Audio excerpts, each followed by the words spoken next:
let's get started. This is our next to the last meeting on the book Trouble I've Seen by Drew Hart. What are you thinking of Drew Hart? Do you like his writing? Yeah, Leon likes his writing. Yeah. I do too. I just really, he fits right in with the Anabaptist tradition, I think. Well, okay, the first chapter 7 is the lure of status and respect. And what did you think, who is he writing to in this chapter now? Has his audience changed? I think so. The oppressed. He's writing to everybody in this one. It's not just white people, this is for everybody, because he's speaking to all Americans and maybe the whole world, and knowing that we have been lured into status and respect. He doesn't include in the chapter title the word money, which is interesting because he does later. So the American way is that to be respectable, you value money, power, and respect. He makes a statement, and I thought this was really, really, really good, and it was a good warning, a good instruction to not just white people, but to everybody. Rather than renouncing the way society marginalizes people, racial minorities can uncritically adopt the very ideological perspectives created by dominant culture. And then he says, these perspectives indirectly perpetuate injustice in our country and around the world. So, how do they do that?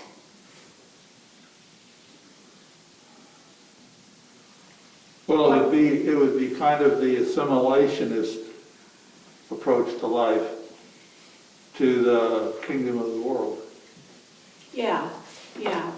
If you're aspiring to respect, to having money, to having status, why is that counterproductive? Seems like an easy question, but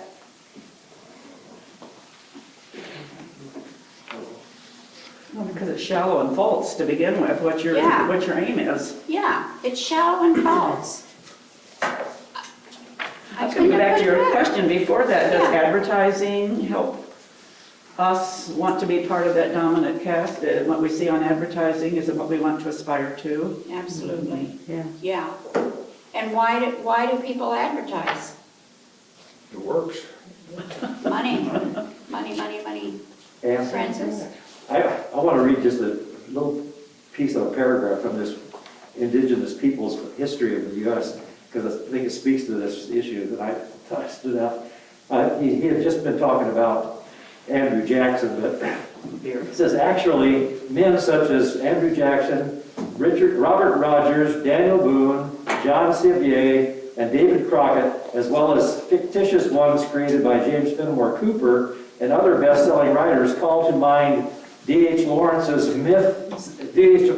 statement, the myth of the essential white American, that the essential American is a killer. Read that statement again. The statement itself says, by D.H. Lawrence says, myth of the essential white American, that the essential American soul is a killer. Thinking of these people who were popular, like Andrew Jackson is sort of the source he's talking about, but he was talking about Robert Rogers, Daniel Boone, John Sevier, and David Crockett. Those are all famous, kind of frontiers people, as well as fictitious ones created by James Fenimore Cooper. Like, these are the people and I'm ashamed of it now in a way, but I just loved Westerns, and as I grew up, idolizing Roy Rogers and Gene Autry, and Tom Mix and just all of those creatures. I think that's just culturally just, at least it was when we were growing up. Right, right. Yeah. And what is the name of the 8th chapter, isn't it? Renouncing. Renouncing every hierarchy, but it's in that chapter that he talks about the myth of the white man. Okay. And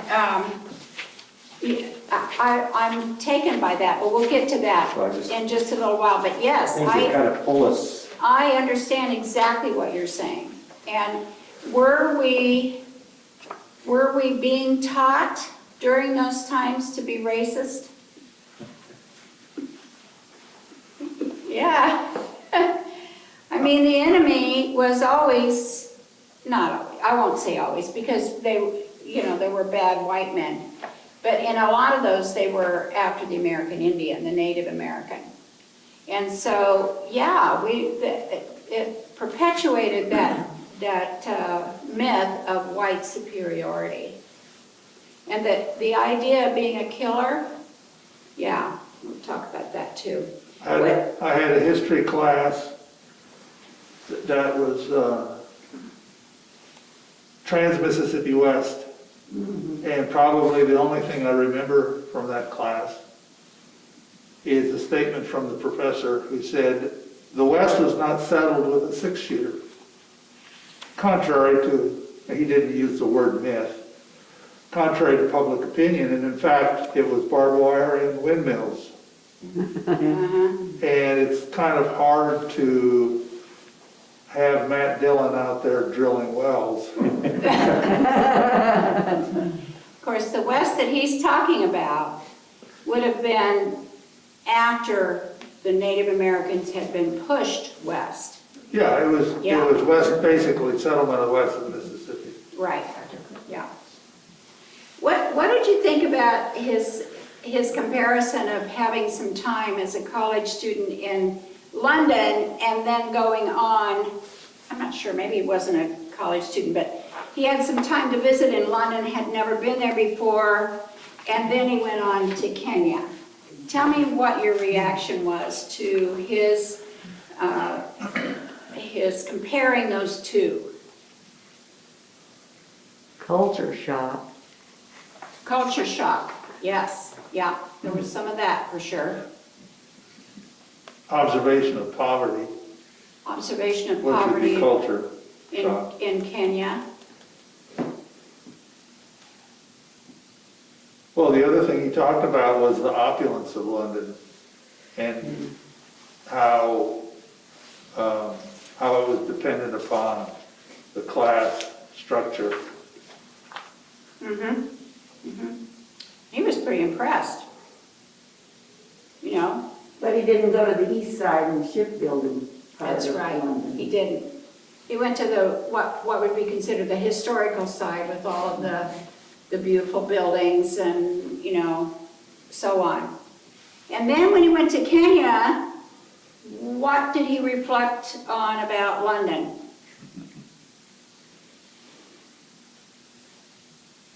Well, London looked good because it was built on the backs of the people, like we're in Kenya. There you go. And that's exactly what his observation was. And, you know, the more we study, the more we realize that Britain was a bad actor. Really. From almost, I mean, the beginning of American history, certainly, and before that, Britain was a bad actor. Why? We've been told that they were one of the better colonizers. The Belgians were absolutely ridiculously awful. Yeah. And I know, Roger, there's some more, but you know, amongst the hierarchy of colonizers, I think that they're more towards the top, so. Yeah? Ooh. In terms of humanity, maybe? Yeah? Well, I think that was written from the standpoint of when many of the African countries started seeking independence, they did a better job of transitioning to that than like the Belge, even the French. French held on a lot longer than the British did. Of course, if you read any Irish history, Great Britain doesn't have What's Yeah. to brag about? That's Can you right. name any dominant country that has a lot to brag about? We talk about Pax Romana of the era that Rome was in charge. Right. And it wasn't a great time for those who No. were not Roman. No. Look at Pax USA. What does that say to all those who are not? I don't think a dominant nation state, very few have a good record. Yeah, that's right.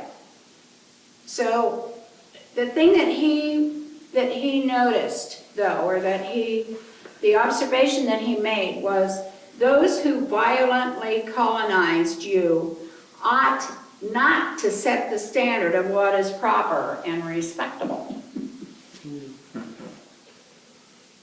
That was, that was one of the unique observations being in South Sudan, which was British, I think. And everybody drinks tea. Everybody drinks Oh, tea. yeah. And it's like, Yeah. really? Okay. I just finished a fiction book that I'm giving to Roger and Carolyn to read. The place of it is at Uganda, which is just next door to South Sudan. And there's a lot of similarity, but they have tea, hot tea. It doesn't matter if it's 120 degrees out, you have hot tea, because that is British. So, was there violence in colonizing?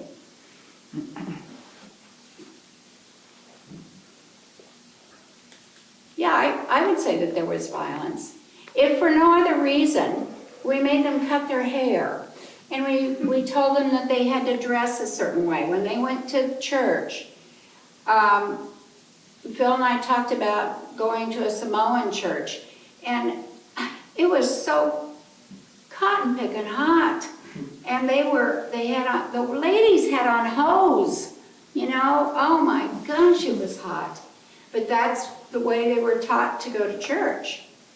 So tell me what country you've been to, or what country you know about that has been colonized by a dominant culture.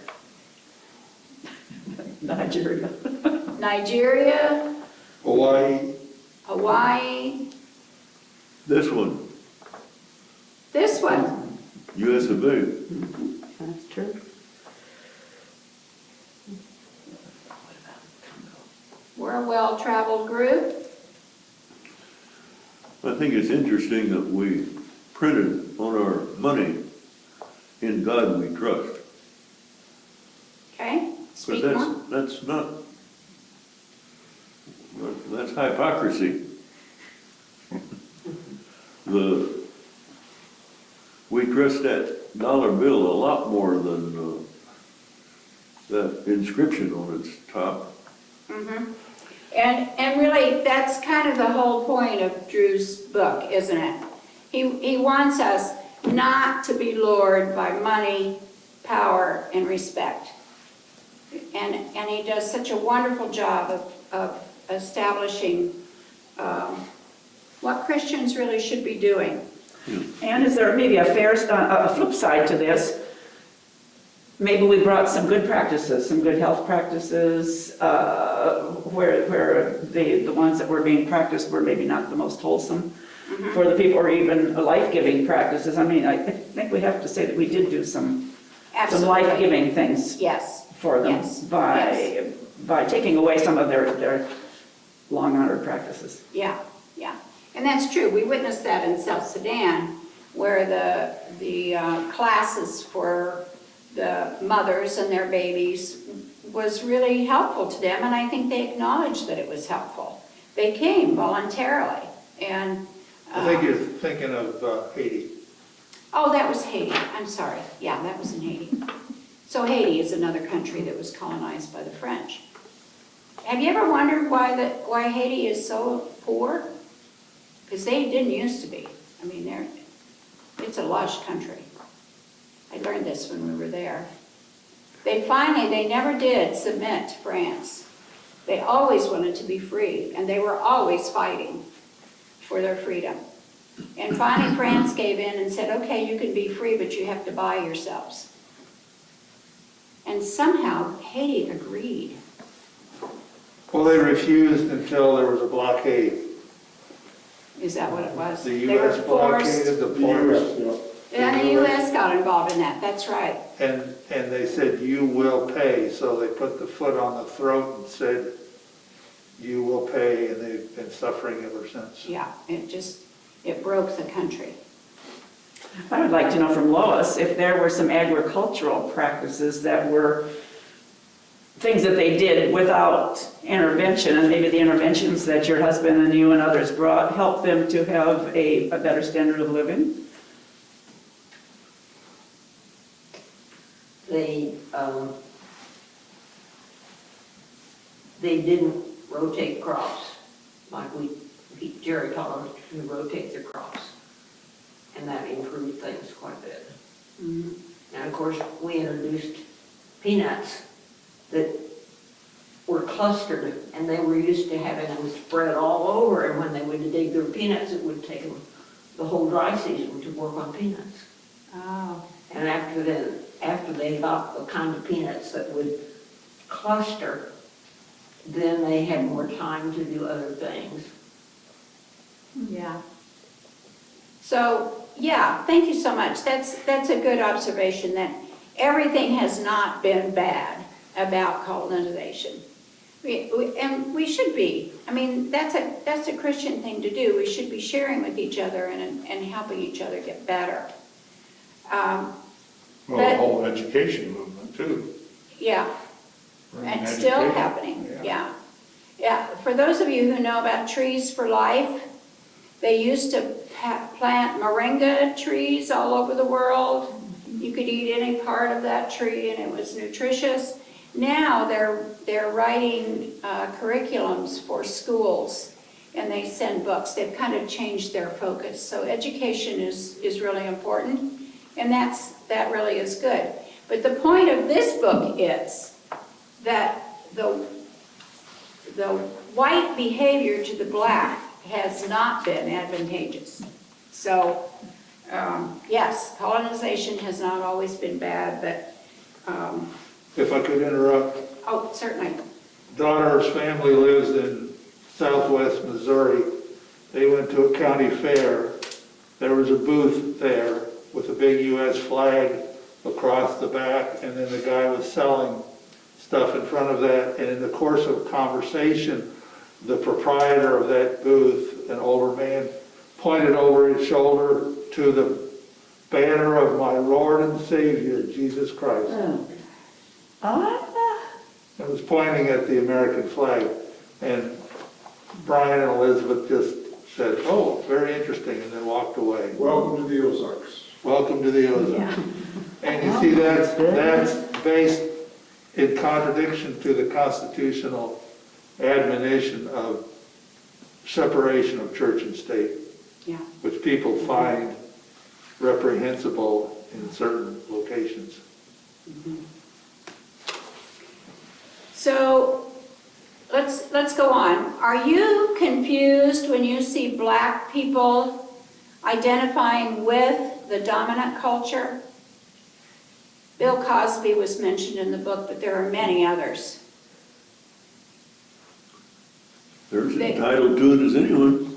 Sure, they are. But isn't it confusing? It's confusing to think that they have the same heritage as all the other black people. Why do they identify with the dominant culture? Remember back to our anti-racist book, if you did read that. What have they bought into? Assimilation. Assimilation. They think that they have earned the right to identify with the dominant culture. Sometimes it's to save their job. Women who've told that their heritage cannot be what they want them to be, they need to get them straightened, and please don't put all of, Yeah. their Sure. employers have told them that Sure. they have to do it to Yeah. keep a job. Yeah, yeah. But I have heard black people publicly say, come on, you guys, if you just grow up and be responsible. I mean, it's the same message that the dominant culture gives to the black population. So, you know, that Now, racists will say, well, look at, and they point to some black person. They don't think it's so bad to be black in this country. So I just wanted to explain to you that that really is what's happening to those people. They think that they are part of the dominant culture. They've done nothing to help racism at all. They just have moved their identity. So, go. I'm just thinking about President Obama. Yeah. Was he guilty of that? What do you think? I think that's why a lot of people were so resistant to him, because he might really be a part of the dominant culture. I think a lot of the black people weren't all that pleased with Obama. And if you look at his history, he had a white mom. I know. So, Kansas. From Kansas, yeah. I mean, when he and his wife signed this $65 million book contract, what's that do to his respect from black people? I think the problem with assimilation Bush signed one too. is not so much the definition of that as the problem of coercion and violence that goes with that. And so you don't go to certain cities in Kansas because they have sunset curfew. In other words, if you're a black person in this town after sunset, you're fair game. Or police can stop you because you're driving DWB, driving while black. And DWB is something that the black community is well aware of. And so you give your kids the talk. And so you better assimilate because you better be doing all these other things right to avoid a lynch, to avoid problems at school, et cetera. So those things are still there. Okay, I'm just, I have a comment. yeah, Unless the dominant culture offers less dominant cultures a way to the top, whether that be sports, TV fame, you're never going to have equality. There has to be a way for them to come up. I see that as a strength and not a weakness. okay. Well, America is different from other countries, many other countries, not all of them, but in that we're the proverbial melting pot. You know, we have pockets of all kinds of cultures trying to be one nation, and that's pretty difficult. So one thing that assimilation does is to help that happen, to help people come together to form a nation and a dominant culture. I can see some positive things there. I'm sure there are negative ones too, as he's talking about. But yeah, I mean, Yeah, I think, let me, Isn't the issue dominant versus diverse? When we have a dominant culture, that means somebody's pushed down.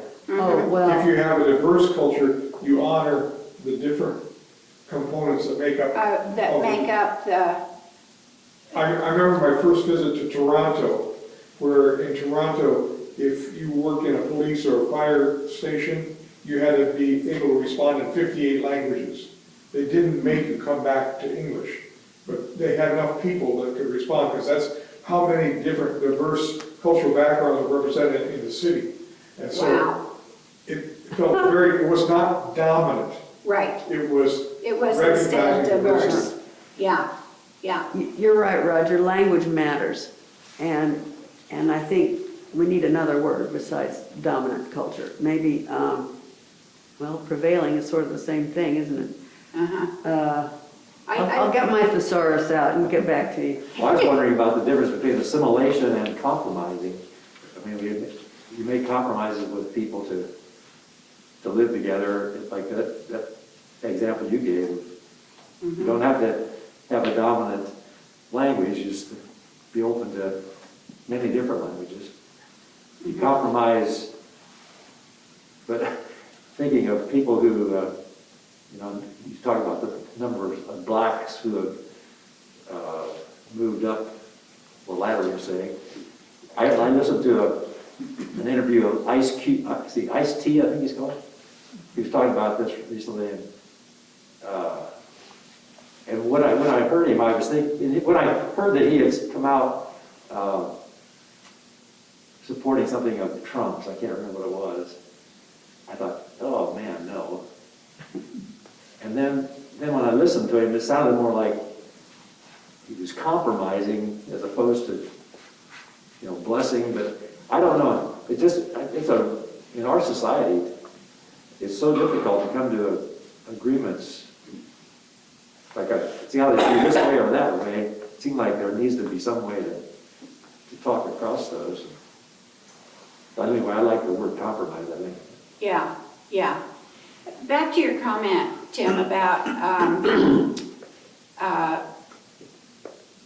bringing black people, let's just talk about black people, into the workforce in some way with sports and entertainment and that kind of thing. That is a good thing. It was a hard row. I mean, you think back to the first black athletes, they had a hard time integrating. But the thing that's a little bit insidious about some of this is that you have to remember that with the black athletes, when Colin Kaepernick knelt on the field, he was again a black person. And don't you forget it. And so the discussion changed from you're getting too uppity to you are dishonoring the flag.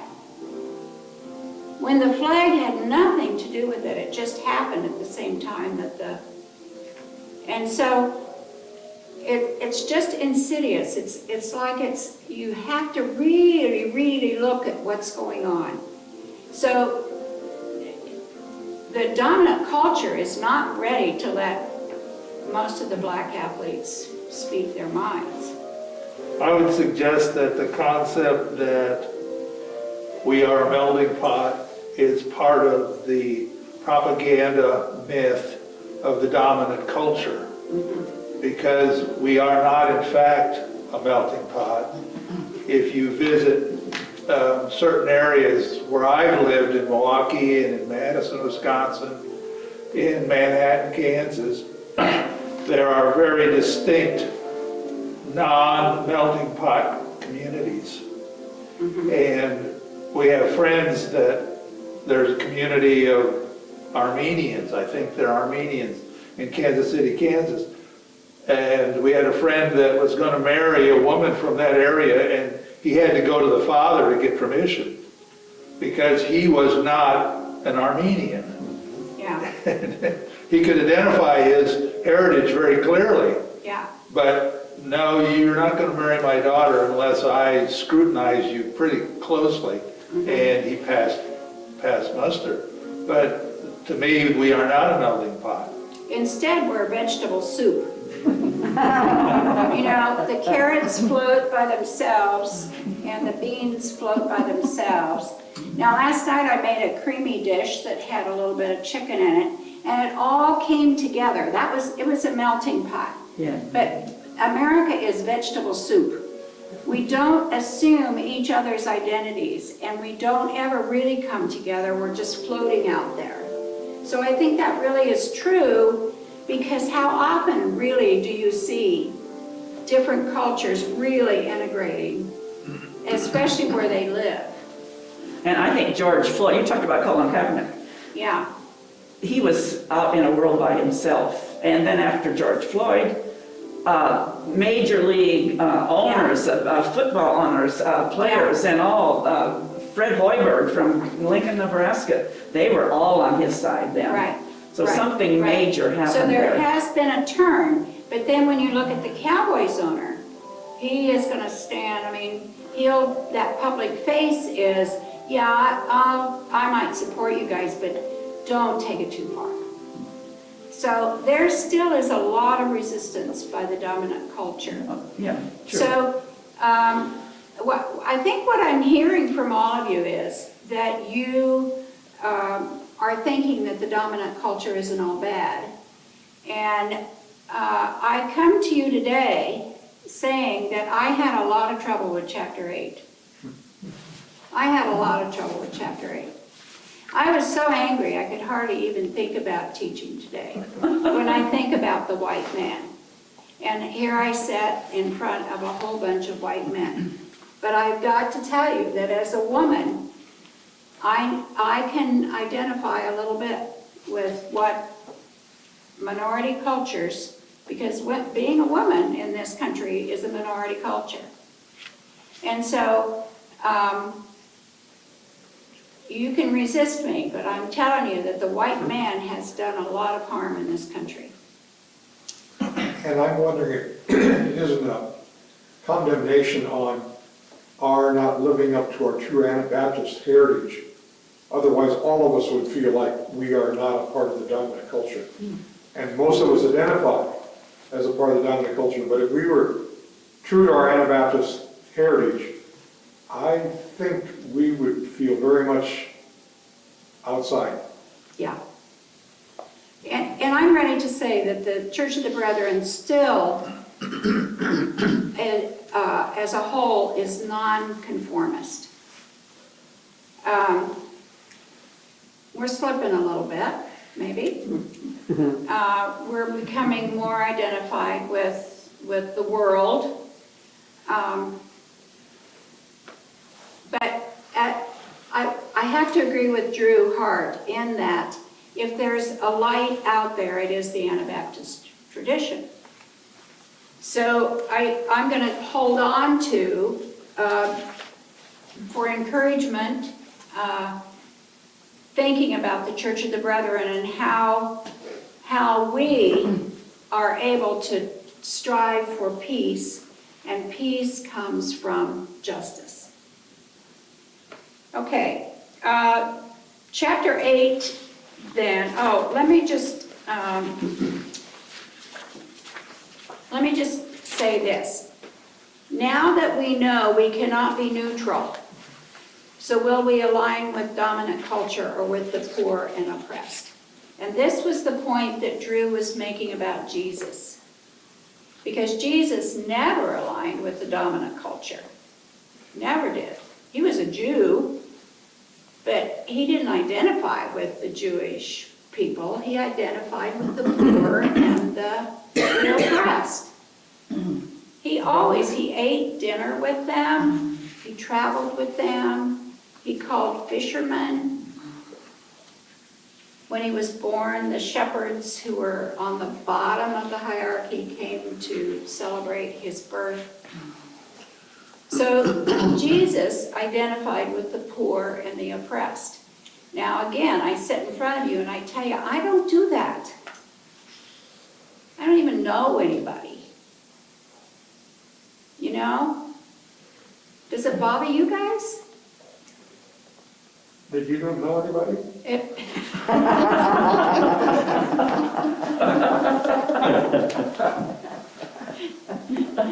Does it bother you guys that you're just still a carrot?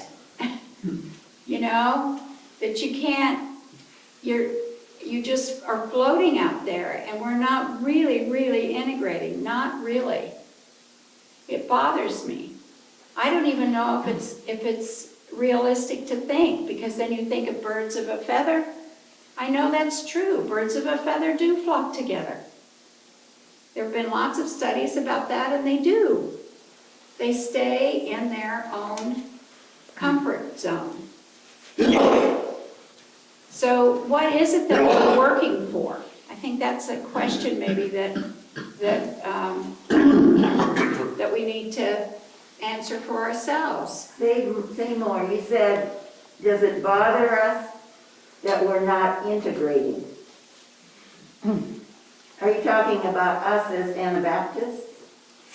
I'm Or talking what? about us as individuals integrating with people who are poor and oppressed. Oh, okay. Well, I don't know. I grew up poor and didn't know it because everybody was poor. We Yeah. were integrated with the poor. I mean, It yes, wasn't that there was a great. banker and a lawyer in town, but I didn't know them, Yeah, you know. so you weren't integrated. So I wasn't integrated Yeah. with that part, no. Well, so my question is, do we want to be integrated? Yeah, Is that what we should strive for? see, that's my question to you. I'm What trying is to- it? I'm trying to visualize what that would look like in terms of this church, Yeah, what this election might look like if we were doing that. I'm trying to visualize what that would be. I'm not sure we really want that to happen. We spent years, we spent months, we spent weeks, we spent whatever coming up with a compelling vision for the church. And that's the way we want to go forward. Does anybody have it on their phone that could just read it to us? We want to be in the neighborhood. I mean, that is That's to the be essence our of it. modus operandi going forward, and I wish somebody could find it on their phone and read it to us. It's not a long Bring statement, but we all say, yeah, like, I guess next year we, at annual conference, pass it. It's not passed yet, so it may not fly. But that's what all of this input, all of this intake said, that's what we want to be. But do we? yeah, do we? Well, it depends on what neighborhood. Define neighborhood, huh? Lowell and Bonnie, you both had something to say?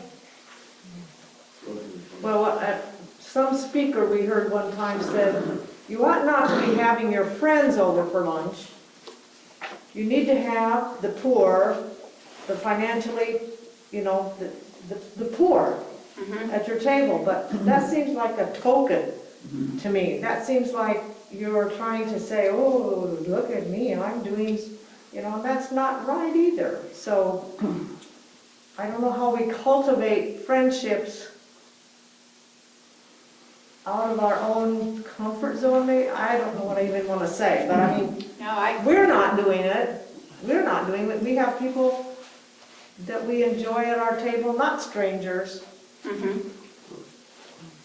So I need help with that. I don't know how to get that done in an honest, really honest way.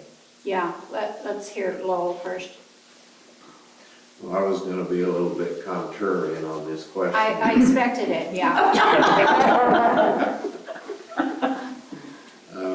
Out there in the literature is a model of agricultural sensitivity. It was originally introduced to me by Darley Deardorff, that some of you may know. Say who it was introduced by? Darley K. Deardorff is a brethren Deardorff, who is okay. on the faculty at Duke and is deeply involved in agricultural education. And she introduced a model which, it's a 6-stage model of cultural sensitivity. And the first 3 stages are ethnocentric. You can probably guess sort of what that means. And then levels 4, 5, and 6 are ethno-relative. And the idea is that each step up you go, you become a little more agriculturally sensitive. But the top 6th level is called integrative. And the observation of the creator of this model says that you may or may not want to get to the integrative level, because if you finally get there, you get to the place where you don't know where home is. And so the question is, how integrated do we want to try to be? Is vegetable soup necessarily bad? If the parts are getting along with each other, maybe there is a point there short of total integration that is healthier. Right. Back to I thought- football teams. Yeah, just a minute, Lynette. Back to football teams. They have been forced to integrate. They live together, and so the tipping point has happened there where they the Samoans, the Latinos, the blacks, the whites, everybody is starting to understand each other's cultures. So maybe that's kind of what you're talking about. Yeah, but just the fact that they live together and understand each other's culture doesn't necessarily mean they have completely integrated, assimilated, Okay. become indistinguishable from each other. This sounds like a good study. Would you guys be interested in doing something like that? Well, I'd take it one step further. Okay, We've got a perfect example right next door here. right. 40% of our students are minority. Do we want to be really integrated with them? Do we really want to get to know them? Maybe that's something this church could do. Now, I know from being on the board of trustees at the college, one of the concerns is we are welcoming to minorities, but many of them still don't feel valued. Yeah, So the college is concerned about how do we take that next step? Why don't we as a church help them? yeah, Or we'll learn a lot. yeah. I mean, last night we went to the women's basketball game and I sat by two families, two black families, one from Pueblo, Colorado, and another one from Wichita. And I had good conversations with them. And you know, you come away saying, they're proud of their kids too. Grandma was there, and when her granddaughter made a bucket, she stood up and cheered. Well, that's what we do, isn't it? Yeah, right. So, you know, I came away feeling pretty good that I had those discussions with them, but that doesn't make me a saint. I still have a lot to learn. Yeah, yeah. Lowell? I'm still making the case that we can do what Bill's talking about, which we ought to do. But we can still each hang on to some of our own sense of identity. Still be a Total carrot. integration, the way I was talking about it, total integration means that we almost let go of any sense of identity of our own. And so, Rod, you become completely homogenous. You're saying that Miss Deerdorf says that's what we should do, is still maintain some of our own. At least that suggestion is in there. This isn't her model. It was actually created by a fellow named Bennett, but she's the one that introduced this. Can you say it's where? It's somewhere around here that we can find? Oh, I'd have to look. Oh, I thought you said there was a pamphlet here. No, it's No, not. okay. I'd have to look it up online. Okay. The original model was created by a researcher named Bennett, and I'd have Okay. to look up more information on it. That's your Yeah, assignment. I'm arguing for finding a balance between understanding other people, which we ought to do, and accepting other people and welcoming other people, while still knowing where our own roots are. Yes, And Yeah. in my own personal experience, I didn't write one of your little essays for you, sorry.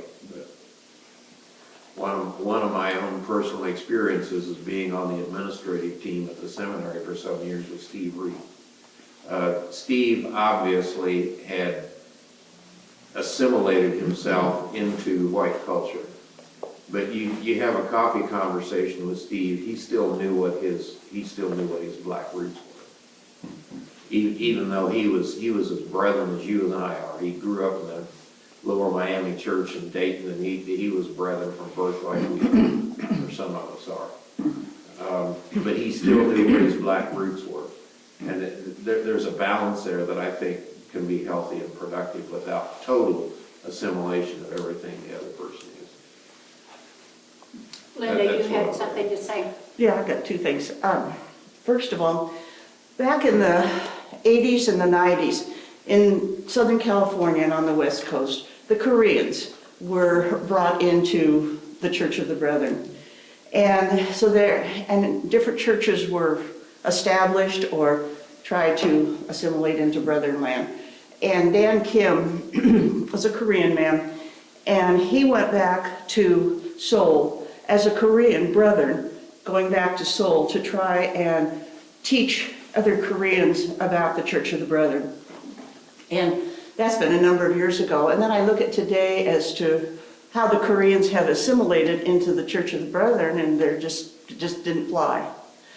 And also on the West Coast, you have many more Hispanics that are very active in the Pacific Southwest Conference District. And so I think in that way, the Hispanics have become assimilated. But they do their own thing. They retain their culture. And the other thing, I'm several conversations back, but that's okay. I have memories. I don't know when it happened, when I remember this, but I remember David Sollenberger, the church's videography person.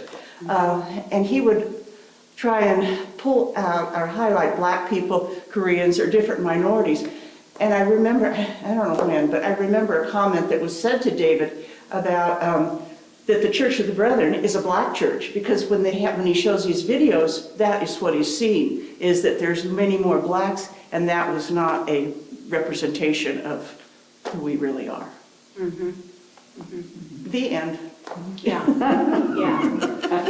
yeah. Oh, when we were in southern Illinois, we lived 22 miles from Southern Illinois University. And we sort of had the reputation with the school, with the university, that if there were foreign students, they were welcome at our house. And I always felt like that the foreign students who went there, they don't really know us until they get into American homes. Mm-hmm. And so we sort of made it our job to do that. And sometimes I had as many as 22 people at my table for a meal. Mm-hmm. And they would call us, the university called us sometimes and said that we had so-and-so there and would we make them welcome. Mm-hmm. And so we did that, and we had the reputation with the school that we would do that. Mm-hmm. And anyway, I think it's really good. I still think that all these international students that are in our country, they need to be in American homes to be really welcomed and to be treated like we would treat any guests. Yeah, just, that's kind of what you're talking about there, Bill. Anyway, we've had quite a bit of practice. Yeah. I don't do that now. Well, and COVID's interfering with a lot of that. So there's a little bit of frustration that I feel, we just can't do a whole lot because of COVID. Roger? It strikes me that until we begin to see every other person as a child created in God's image, and therefore they have something to offer us, we have a hard time relating. And so whether they're black or different colored or different educational level or different status, but if we can see them as persons, and I think that was one of the blessings that came for me, having lived in Africa in an area that's classified as extremely poor. They're not poor. No. But you have to begin to say, okay, if that person, man, woman, child, is a child of God, what do I have to learn from them? What has God taught them that I need to learn? That puts us on a very different footing than if I come as the dominant culture person and I'm trying to integrate them into better things. In our culture, do you think anybody is, any other culture is closer to Jesus? Do you feel like they really understand the message of Jesus better than white people do? Well, I think our author makes the point that over the last 400 years, the enslaved have done a better job of understanding the scripture than the owners. And I think he makes that point repeatedly, that there has been a few instances of violence or rebellion in a violent sense, but for the most part, I think Drew Hart says the black people have figured it out. And that is something that,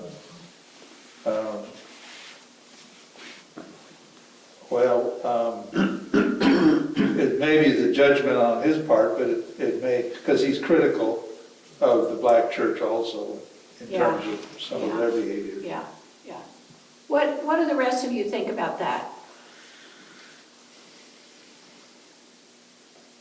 know when you go into a black church, they're certainly joyful.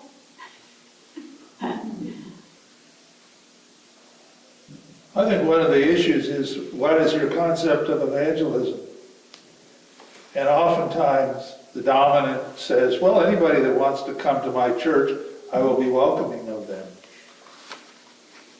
The other approach is going out into the community and inviting people that would never think on their own that they would be welcome. And so, is it an outgoing thing, or is it, I welcome somebody that comes in? And so I think within that context, there needs perhaps to be a change in action based on what Roger was talking about in terms of viewing all as images of God. That was a good point, Roger, because that's exactly what Drew is saying over and over and over. We all are made in God's image. In the 8th chapter, he delineates out different populations that are still black, and he talks about women in particular. I did a little bit of research on the Voting Rights Act and on voting rights through the years. And white and black women, sometimes together, sometimes separately, wanted the right to vote. As it turned out, the white women were given legally the right to vote, left the black women behind. And so black women still identify differently than white women. Black women have a double whammy. They're women and they're black. Jesus said, do you see this woman in the Luke reference that was made in the book? And there are a couple things. I'm just going to leave the book for a little bit. I'm going to talk about chronic stress. Do you remember in this book, How the Church Family Works, we talked about different stresses. And chronic stress, of course, means that it's stress that is with us all the time. So I tried to find verification that black women die more frequently and their babies die more frequently than white women in America. And that's easy to prove. But I found this paragraph, and I think that it's interesting. Chronic maternal stress is one likely cause of low birth weight. So babies actually don't even develop as well in a black woman because of chronic stress. Chronic stress produces hormones that damage the body over time. This damage, called allostatic load, it's A-L-L-O and then static, allostatic load, can be measured and scored using health data like your blood pressure, cholesterol, and so on. And it's a measure of cumulative adversity and disadvantage. High allostatic load scores have been linked to lower life expectancy and poor pregnancy outcomes like preterm birth and low birth weight. Evidence suggests that environmental and social factors contribute to differences in allostatic load scores by race and gender. So there you go. See, the black woman is black and she's a woman. For example, upon arriving in the U.S., black African immigrants have lower allostatic load scores than black people born in this country. Studies also show that black immigrants' allostatic load scores increase the longer they live here. That's not good. Race and gender differences in allostatic load scores are not explained by different rates of poverty. So poor doesn't have anything to do with it. It has to do with being black and a woman. At all income levels, black women have the highest allostatic load scores.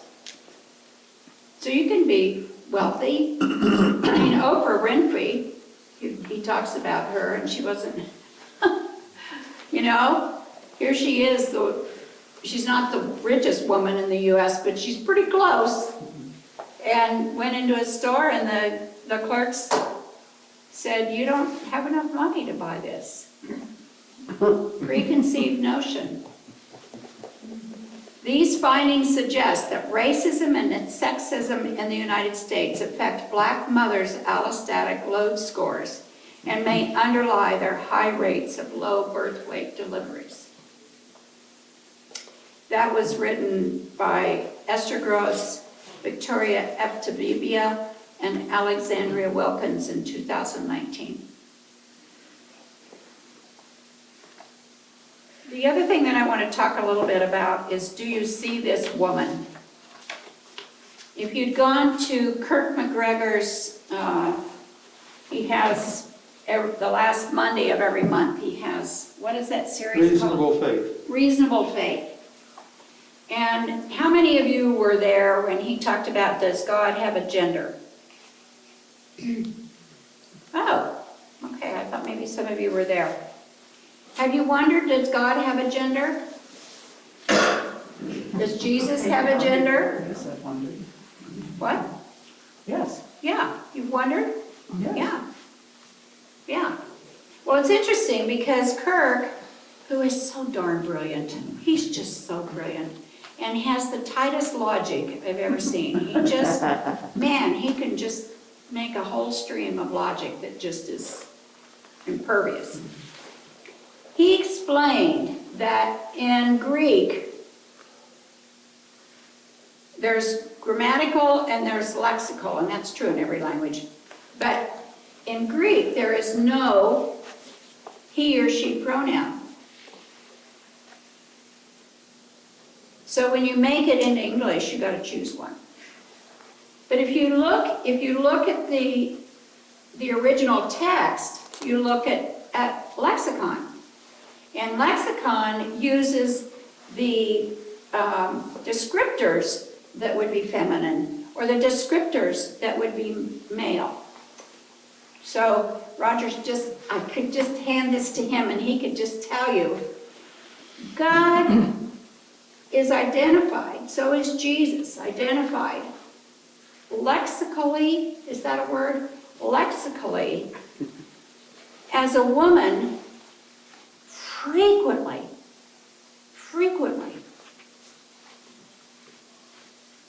In the 4th century, it was important to Constantine and they probably were all white men, I don't know. They decided that God and Jesus needed to be a male, but Kirk McGregor says that he can prove, and he convinced Phil and me, God does not have a gender, and neither did Jesus. While Jesus is identified as a man, lexically, he was identified just as strongly as a woman in the text itself. So what's the definition of lexically? Lexically just has, lexicon is you look at clues in the text itself as to whether it's feminine or masculine. So Jesus is described as a mother hen who gathers under his wings. Her wings. But it would be her wings. So you look at it that way, and then you know that no, the superpower is not male. The superpower is neither. It's all. It's everybody. So Spirit. Pardon me? Spirit. There wouldn't have been any chicks if there hadn't been a rooster around That's somewhere. exactly right. Yeah, that's exactly right. So, you might have read Half the Sky. If you've read that book, it's really, really a wonderful spiritual book. So, let's talk about, well, first of all, I want to read to you this really wonderful, let's see, what book is it in? I want to read to you, See This Woman. I love this. This is about Sojourner Truth. Her real name was Isabella Bomefree. She had several owners, but she went to the John DeMonts when she was 11 years old and remained with them until she was freed by state law in 1827. She was then 28 years old. So she starts then to speak to crowds. And she has two speeches in the 1850s. One was in Akron, Ohio, and the other was in a little town called Silver Lake in northern Indiana in 1858. So she's talking about now womanhood, and she wants to be seen as a woman. She said, "Ain't I a woman? Look at me. Look at my arm." And she bared her right arm up to the shoulder and flexed, showing her tremendous muscular power. "I've plowed and I've planted and gathered into barns, and no man could head me," but I think she means beat me. "And ain't I a woman? I could work as much and eat as much as a man when I could get it, and bear a lash as well. And ain't I a woman? I've borne 13 children and seen most of them sold off to slavery. And when I cried out with my mother's grief, none but Jesus heard me. And ain't I a woman?"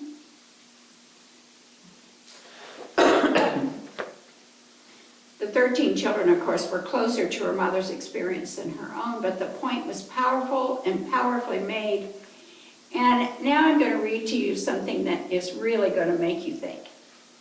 At the Silver Lake meeting, Sojourner Truth made a gesture that has become legend. Quote, "Faced with a hostile audience that questioned a black woman's right to speak in public and that intended to shame her out of presenting her case," writes Painter, "Truth confronted men who claimed she was too forceful a speaker to be a woman. After they demanded that she prove her sexual identity through a performance intended to humiliate her, Truth bared her breast in public, turned the imputed shame back upon her tormentors, and transcending their small-minded test, turned their spite back upon them." Can you imagine? Woo. Ain't I a woman? What year was that? 1858. This is really a good book, and as it's turned out, I keep seeing it referred in bibliographies. So you can open it any place. It's very good. So in the chapter 8, it's 9:35. We need to stop. Just let me say that the descriptor in front of words, Native American, Black American, Asian American, womanist theology, Latino theology, whenever you're talking about what a white man does, you don't have a descriptor. That's how dominant their culture is. Okay, so I want to publicly thank Chris Whitaker for being here every Sunday morning to do this. And if you haven't seen the videos, I did look at them this week, I hadn't before. They're so well done. He's able to focus the camera on you as you're speaking, and I do very much appreciate you. Thank you. We have one more class. We'll meet here, and bring your paragraphs or Thesis. thesis. Write a whole darn thesis.